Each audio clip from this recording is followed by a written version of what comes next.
around, guy. How's it going, man? I'm tickled to meet you, and Same here. not unlike most entertainers, if you can work a third name in there, that's almost a guarantee of success, right? James Robert Webb. Absolutely. You would go with just James Webb. No, because or Jim Bob. It sounds better. Right. To go James Robert Webb. It also puts more onus on you to succeed in music because otherwise you're pretty much going to have to be an assassin. Yeah, that's true too. It's the only people that have the three names. Lee Harvey Oswald. Right, yeah. Yeah. John Wilkes Booth, Yeah, James Earl Ray. Yeah. So I'd rather be on the John Michael Montgomery side. William Michael Martin. Sure. Or Little Big Town. Right, Little Big Town. Yeah, exactly. Just so long as there's three syllables to it. All right. Well, listen. James Robert Webb is an aspiring up-and-comer. You're in studio. So if you're hearing me now and you want to come out and get a photo op, absolutely, or an autograph, this would be the time to do it. Yeah. Because I've got a feeling that by this time next year, you're, if not accepting, you're presenting at the ACMs. That's what we're hoping. There you go. So let our listeners in on a little background information about you, if you would. Where you're from, how long you've been at this. I know that we're going to play your song "American Beauty," so tell us a little bit about that. And then I'm simply not going to allow you to leave without playing something live. Oh, I'd love to. Yeah. And so we're going to have you do that. But initially, start off by just letting our listeners in a little bit of background, bio information about you, if you would. Yeah, so I grew up in around Tulsa, Oklahoma. 3 kids. My mom was a school teacher. My dad's a construction worker, and then I went to college and became actually a medical doctor. And really? I've always and so I think a lot of my early success. I was always a musician from as early as I can remember. I was like all-state jazz piano player in high school and things like that. And I played in bands, but always as a side guy because I never sang for whatever reason. And then when I got interested in writing, it was about 6 years ago. That's really the first time I sang. I didn't have any vocal training, so I was kind of sheepishly recording my demos. And I had a buddy that used to be in the industry that you could hear through that. And that's when I kind of got hooked up with this crew, Banner Music in Nashville. And it's been a great ride since then. But it's going to get greater. Absolutely. I mean, or so you aspire. I aspire. I mean, we're doing pretty well. I think American Beauty is at number 53 on Billboard Indicator this week. So really, yeah, so that can't hurt anything. Exactly, that's not hurting. It's in print. To be here with us, I've often said, and I don't think I'm incorrect, although I oftentimes am, but we've got about 14 to 15 listeners here. Yeah. And so if they've got anything to say about it when they hear your song, they could certainly call or write and help advocate for more airplay for the song. I would love that. Now, let me ask you this. James Robert Webb with us in studio, our guest today. These The Voice and American Idol, are you too far past those, or would those be an option for a guy that's aspiring to hit it big? Right. I've had a lot of friends that went on The Voice and things like that, and unless you make number one, it's usually kind of hard. Unless you finish first, and then a lot of the people that win the whole thing, it's kind of hard. It's really good for getting a big fan base because of being on TV. But I don't know, something to me just always kind of spoke to me that I didn't need to do that. That I was going to find success on another pathway. Okay. I've kind of felt. I've been lucky enough to kind of be secure in myself and be with a great team, and I don't feel like I really need that to succeed. I mean, maybe I'm completely wrong, but I kind of thought, well, I'd rather, and then I thought, also maybe I'd rather let somebody that's 19 get that opportunity or something. Sure. Well, and one of the other things I've learned, and perhaps you can verify this, but if you're on one of those those reality shows, and you end up winning it, you're kind of locked in to their contract where they tell you where to go, where to play, and the money that you get, they take most of it. Right. Isn't that the kind of the way that works? Yeah, I mean, when you get to a major label deal, that's about the way it works usually. Yeah. So people fight and try to claw their way to the top, and then they get to the top and they find out it's not all roses and everything. So that's one of the things I've really been blessed with my team is they've been able to kind of keep control for all my publishing and things like that, even to this point. So, that may change, but yeah, it's always a trade-off. It's a trade-off, I'd say. All right, but now a little more current. You're successfully writing. Yeah. You've got a CD. You've got, as you said, American Beauty is already on the charts. All right, so your thing now is to tour different radio stations and get some exposure. Right. It makes sense. Then your label is going to have you open up shows for maybe some of the stars that are current now too. Is that right? Absolutely. That's always the plan. And so right now we're kind of booking our stuff now, and CMA. It's hard to believe that CMA Fest is here in just a couple of months. Right. And so we're probably going to have an announcement as soon as they come out with that. And I'm actually doing a lot of stuff around Oklahoma right now. A couple of festivals and rodeos that we're trying to get together. So just kind of all over the country. Anywhere there's an opportunity, I try to go to meet it, because that's an opportunity to get my songs out in front of fans one at a time. All right, and so have you already opened for then some names we certainly recognize? Yeah, I think. Go ahead and be a name drop. Yeah, I mean, I got to open for Charlie Daniels, wow. And I mean, it's hard to get bigger than that. Daryl Worley and Kelly Pickler and like Marshall Tucker Band and Ray Stevens, and I actually was part of a Christmas for Kids concert where I played with Montgomery Gentry before about a year or so ago before he passed away. So that was nice to actually get to hang out with them before, because I didn't know him. He was a little bit All right, anything current, anything coming up then that? Yeah, I mean, here's the funny thing. The thing that's coming up in the next couple of weeks is I've got spring break with my kids, and then I take my boards, my radiology boards, because we have to take them every 10 years kind of thing. And then it's all like playing in between, like on the weekends, and trying to juggle all that. So I'm probably like being a bookworm over spring break when the kids are like in the pool. And then after that, it's all hitting the road and playing. So this doctor thing is still going to be there?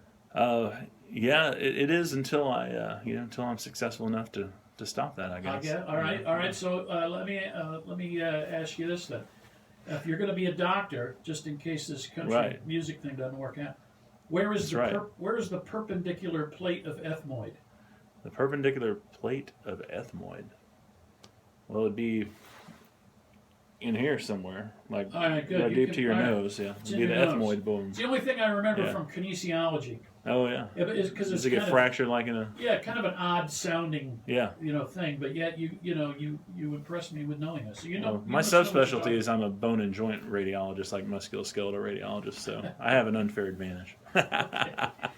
Let's see. It's James Robert Webb is in the studio with us. The song. Tell us about the song "American Beauty," because we're going to play that. Yeah. And then we're going to come back, and then we're going to have you play live. So tell us. Set up "American Beauty" here, because I'm ready to play it. So American Beauty was kind of came to me. The melody and everything kind of came to me all at once, and then I brought it to my friend Alex Dooley, and we finished writing it. It really, the themes in it to me, like military is big in my family. My grandfather was in World War II and in the Battle of the Bulge, like that Band of Brothers thing, and my dad was actually overseas serving in the Army when I was born. So it's kind of a throwback or a shout out to the ones that soldiers leave behind it could be an EMT or a fireman or policeman going out and putting their life on the line. The American Beauty is why they risk it. So. Well, all right, let's do this. Let's play American Beauty. We'll come back. We'll talk a little bit about it, and then we're going to have you play something live. All right? All right, sounds good, man. James Robert Webb with American Beauty on KBOE. My level's okay? Yeah. Okay.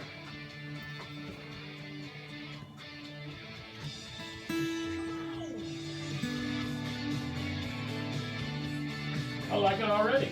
Thank you. So I got some of that Oklahoma influence.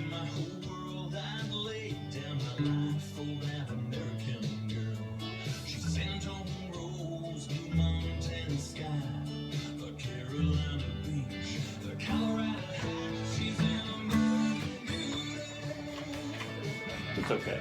I'm moving. I'll just post it later. Thank you, though. I'm sorry that you went through all that trouble. Okay. Thank you so much. Was it too late? Well, we could. I just went ahead and started videoing it just so Oh, we. I see. Okay. My manager just told me today is National Meatball Day.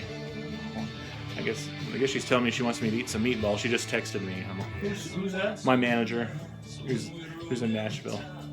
Yesterday was International Women's Day. So. Yes, we mentioned that, and ironically today the news is the most Googled thing yesterday was International Men's Day. 'Cause, I mean, hey, we're about the guys. Exactly. But I thought National Meatball Day was we did a story about a restaurant in New York City that was offering a meatball for $100. Yeah. But it was pretty exotic as far as the recipe. Yeah, like Wagyu beef and Yeah, but Mako shark or something. So yeah, it might be today, and we just did the story, but I was thinking it was last week. All right, Well, we got we about a won't minute roll with left. that. So Yeah. with the song, We got plenty to talk about, you and me, without needing National Whatever Day. yeah, Yeah. especially Rodney Carrington. He and I finished the show in Des Moines at the Funny Bone. We had a few drinks. We went across the street to a bar. Yeah. It was just me and him sitting there drinking, carrying on, having a conversation. A taxi. We watched a taxi pull up. This older woman got out, had a parrot on her shoulder, and had her son with him. And they came in, and they were the oddest people we'd ever met. They Yeah. sat just down the bar stool from us. We talked to them forever, and every time he and I get together, we remember that. Here we go. Parrot lady. That's James Robert Webb with American Beauty. You know, I got to be honest. I loved it. Thank you, man. That was great. Thank you. Very melodic. Very, and yet you say inspired by your family being involved in the military. Yeah. And that's I think that's now number what on the charts? It's 53 on Billboard. It's 42, I think, on Music Row. So That's awesome. Knocking on a top 40 with you guys. Thank Well, you. I expect that to rise. I think that's Yeah. just a real neat song. Thank you. All right, tell us a little bit more about your career. Tell us a little bit about what we're going to hear, because as I said, I demand you play something live. Demand. Yeah, I mean, usually I play stuff off of the album, but I've been getting to write a lot. I mean, that's what I spent a lot of the last few years, is just trying to co-write with different people and learn from them. So I spent a lot of time in Nashville, and so I've got to write with a lot of people, like Steve O'Brien, who wrote "Rock Your World" or "Rock My World." Rock My World, Little Country Girl for Okay. Brooks and Dunn. That's why I was always trying to think of that one, because people know that one. And Casey Kelly, who wrote "This Is Where the Cowboy Rides Away," George Strait, and Amanda Williams, who wrote "She's Tired of Boys" for Garth Brooks, and people like that. So I'm name dropping here, but I mean it's just that I learned from those people how they're master craftsmen, in songwriting. So it's really helped me to become better, because that's really why I got into this in the beginning, was just the songwriting aspect. People like Willie Nelson or Garth Brooks or Ronnie Dunn that write these songs that speak to millions of people, and cross lines of race and social status and money and everything. And so I hope I'm on my way. The one thing I've learned as a transfer, I was in radio for a long time, but it's classic rock. So I've been a little over a year now with the country genre, and the thing I can't help but notice is that country artists sing a lot about alcohol. Yeah, right. Have you got your share of those? Because I think it's almost a requirement. It's almost a lot of mine it's almost opposite of that for me. It's because everybody sings about alcohol. It's like overdone to some extent, because it's right. I mean, the best example would be like bro country Mad Libs kind of thing. Like, you give me an alcoholic beverage, and you give me a body of water, and you give me a part of a truck, and you give me a female anatomic part that can be set on the FCC. And or a dog. That's right, exactly. Yeah, exactly. Hey girl, shake it on the tailgate, throw me a Coke can down at the riverside, whatever, It's been done before. I don't think anybody's, of all those party down at the lake and riverside songs, I mean, we got to have those, but I mean, I don't think any of them beat Chattahoochee. Sure. You know what I mean? I mean, that's what, 30 years ago or something. But here's my problem with it. I think country music at its best is stories about regular people. Okay. Okay. And I like that. and you know, and sure we drink, we go down to the lake or whatever. But sometimes if you hear some of these stations, it's like everybody that listens to country music must be 24/7 down at the lake drinking, alcoholics. Right. You know, right. we don't ever do anything else, and so. That's well covered, I think. So I don't write songs about that. I usually write songs about family or death or whatever, or falling in love, or Right. But yeah, I mean, I write about everything, and I've written plenty of songs that have alcohol in them, but I don't typically record them. The other thing is I've got 3 little kids, so I know that they're going to be singing everything I write at the top of their lungs. And what are their ages? 13, 7, 13, 10, and 7. Okay. Yeah, And they girl. would undoubtedly aspire to pick up a guitar or musical instrument at some point as well. Then. My boy has picked up guitar at 10 already. He actually does voice and piano, and he's done guitar and drums. Wow. Okay. Like he did all 4 of those in one time. He was doing them all 4 at one time. But they all, I'm very laissez-faire, hands-off on that, because I'm kind of a perfectionist, and my dad was too. So I mean, there were a couple of things I got in with my dad and kind of like I won't say ruined them for me, but it just kind of made it not as fun. Sure. And so I've been really careful to not, since I had that kind of tendency to not push them on anything. So I kind of am hands-off and there when they ask questions, and Mom kind of handles most of that. But they've all 3 just kind of naturally done, gone to voice or piano or something like that. And that's probably not a bad way to do it, because Yeah.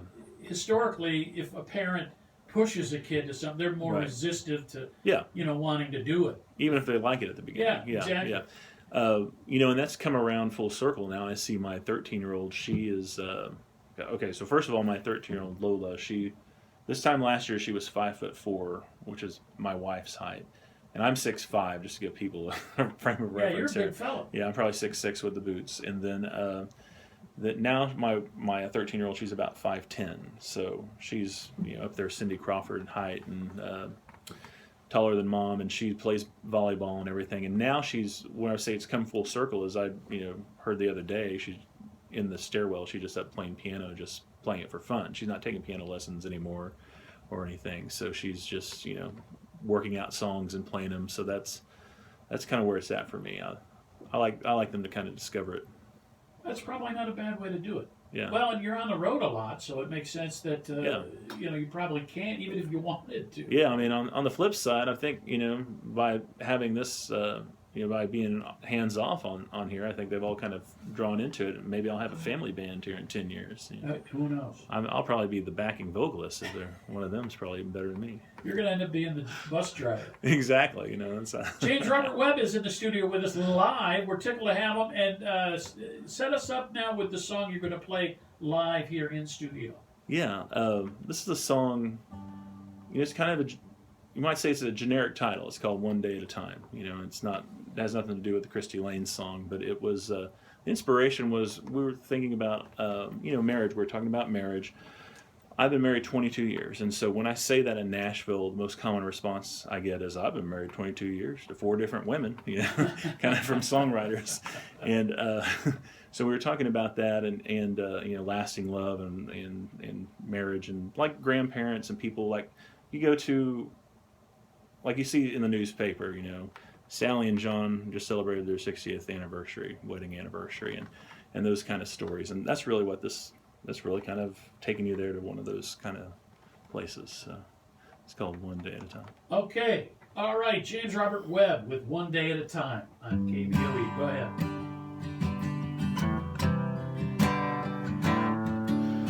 Last night, Mama's mom and Dad at the Legion Hall, we watched them dance, celebrating 50 years together. Showed some slides from days long gone, handed him